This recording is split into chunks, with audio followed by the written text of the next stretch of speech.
உங்க பார்ட்னரோட ஹார்ட்டை உடைக்கிறதுக்கு பெரிய சண்டை எல்லாம் தேவையில்லை. சில நேரம் ஒரு கேர்லெஸ்ஸான சென்டென்ஸே போதும். வணக்கம், ரிலேஷன்ஷிப் எமோஷனல் சேலஞ்சில் இன்னைக்கு டே 5, தி ஜென்டில் வேர்ட்ஸ் சேலஞ்ச்.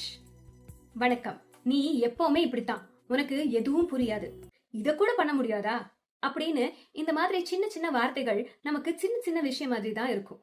ஆனா அது ரிலேஷன்ஷிப்ல ஒரு பெரிய இமோஷனல் வூண்ட்ஸை கிரியேட் பண்ணிக்கிட்டே இருக்கும். சைக்காலஜில ஜான் காட்மன் என்ன சொல்றாருன்னா, நீங்க எந்த விஷயம் ஸ்டார்ட் பண்ணும்போதும் ஹார்ஷா ஸ்டார்ட் பண்ணீங்கன்னா அது ஹார்ஷ் எண்டிங்ல தான் முடியும். அதாவது நம்ம பேசுற டோன் தான் கான்வர்சேஷன் எப்படி முடியும்னு டிசைடும் பண்ணும். நம்ம பார்ட்னர் நம்ம எனிமி இல்ல, அவங்க நம்ம கூட லைஃப் ஷேர் பண்ண ட்ரை பண்ற ஒரு சாதாரண மனுஷன் தான். இன்னைக்கு ஒரு எக்ஸ்பெரிமெண்ட் பண்ணலாமா?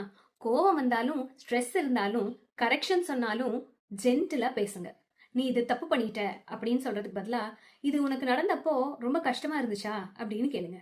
Sometimes people don't remember every argument. ஆனா அவங்க எப்படி சேஃபாவோ அன்சேஃபாவோ ஃபீல் பண்ணாங்க அப்படிங்கிறது அவங்க லைஃப்ல மறக்கவே மாட்டாங்க. நம்ம பேசுற வார்த்தைகள் நம்ம ரிலேஷன்ஷிப்பை காப்பாத்துதா இல்ல காயப்படுத்துதான்னு யோசிங்க.